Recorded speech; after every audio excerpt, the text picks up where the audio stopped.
Ladies and gentlemen of the Line Golf Academy, welcome back and thank you for voting. And I'm going to show you how to use this ordinary broomstick to make yourself more flexible, stronger, and potentially hit it further while saving your back. Stick with me, let's get going. So for those that voted on this episode this week, thank you so much for your support and keep voting. I'll keep making these videos, but today you voted on how to get stretching. Now, I'm probably the worst person to talk about stretching because I don't do it as much as I should, but it is a good habit to form into, and I'm trying to form this habit using this cheap broom. Now, you don't need to go out and buy these $50, $60 golf sticks with stickers on them telling you what to do.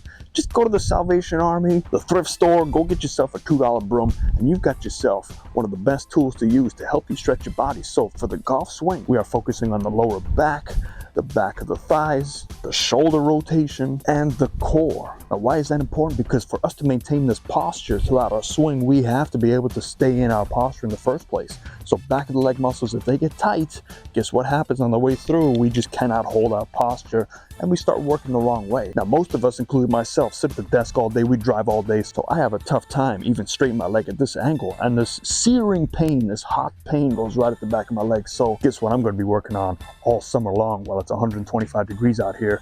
I'm going to be stretching in the AC. So let's get first things first. We got to focus on this back of the leg muscles. This is a huge part of not only generating power, but staying in your posture. And how do we do so? We can do multiple things, but the ones I found the best to help you out with is some simple stretches like this. So this first stretch will really help the back of the leg muscles. What we want to try and do is almost get ready to sit down, but you want to just sit down with one leg. So you're doing that motion and you want to elongate your foot. Now you do this as well as pulling up your toe.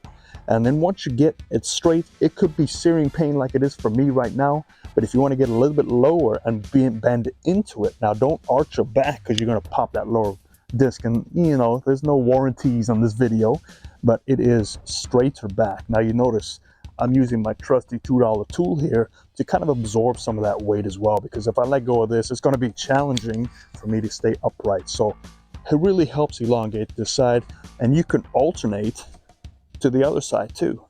And this is a nice beginner stretch for most of us out there. Number two, in keeping with the theme of the back of the hamstrings, if you graduate from this, you can also step into no broom, so the crutch is gone, but you can do the same sort of thing. You want to bend from your hip forward while you maintain a straight lower body.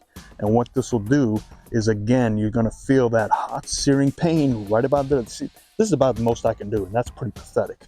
But there was a time when I used to be able to touch that ground, but that was when the trees were this high and the snow both ways and uphill both ways.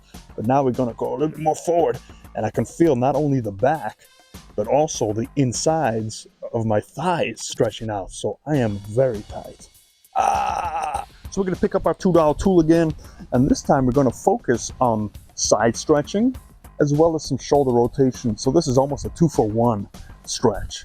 So you want to hold this out about shoulder width apart, arms shoulder width apart, and you want to just go ahead and pull your arms up over your head and pull them back a little bit further. Now when I do this, I feel my shoulders stretching. I also feel a little bit of the sides, but from here we're going to keep our body centered and slowly turn one way, ouch, and another way, ouch. So you can tell I'm really struggling.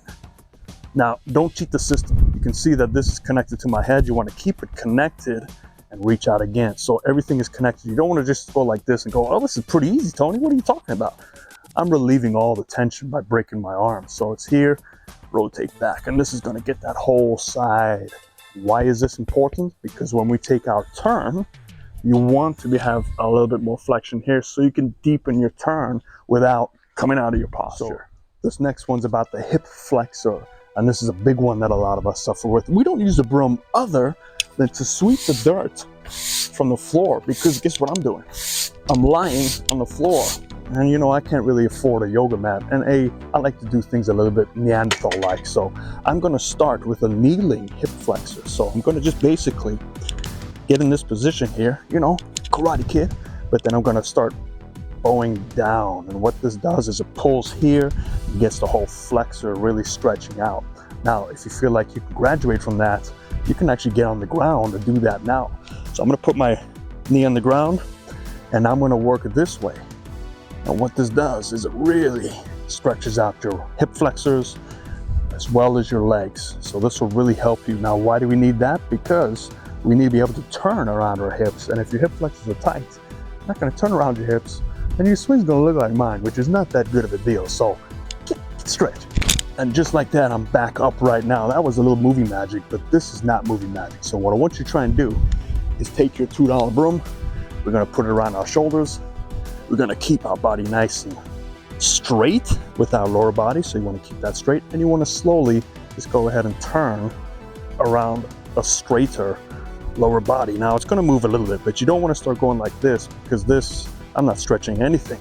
I wanna have resistance from the lower body and counter that resistance with the upper body. And when I do this correctly, it's gonna help me extend my turn. Most of us, especially as you get a little bit older, you start losing your flexion. So if you can keep this up, it will really help you gain that turn. What do I mean by that? So if I am connected here and I go ahead and turn around my hip flexor, I've done a great job flexing my hips out.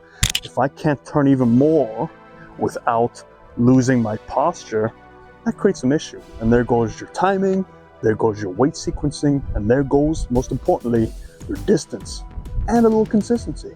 And this final one here, you can do either in the bed, but get your mind out the gutter. It's just for the stretching, or you can do it upright. Depends on how good your balance is. So if I'm doing it upright, what I need to try and do is stand nice and tall and lift one leg up to my chest. Ooh. And when you do that, I feel this pain right over here, but it's a good pain, it's a stretching pain. And also along the back of my muscle back here, if I even have any muscles anymore. And so from the side, it'll look like nice and straight. We go ahead and we just pull up, and that's a nice deep stretch. There we go, and you wanna hold it for about 3-4 seconds on each side, and just keep rotating back and forth. So all these stretches are 3-4 seconds, 5 seconds. Eventually you wanna make it a little bit longer and keep that stretching feel. Now, if you can't do that standing up, because sometimes balance could be an issue, you could do it lying down. So here I am on the ground, just relaxing from magic. Thank you for transporting me, but I'm gonna do the same thing lying down. Oh, my wife is gonna kill me. All this dirt, but good thing I brushed her with my $2 broom. I'm just gonna go ahead and pull my knee up to my chest, and I get the same feeling. This one is a less resistance, but it's still a really good stretch. Plus, if you just mount your TV on the roof, you can watch little MacGyver, little A-Team while you do this. Other side, pull it up, don't pop anything, and watch MacGyver, and you're good to go. So I hope that helps you. Hope it helps you stretch. Remember, it's about stretching to increase your core strength, to increase your rotation, your speed, all that stuff. If you don't stretch, you are going to lose distance. Don't fall for the tchotchkes. Don't go buy new drivers. Don't think about this hidden magic tee is going to get you 10 more yards. It ain't going to happen. The only thing that'll get you yardage is taking care of your body, which is the #1 tool for golf. That should be the new slogan. Fairways and greens, everybody.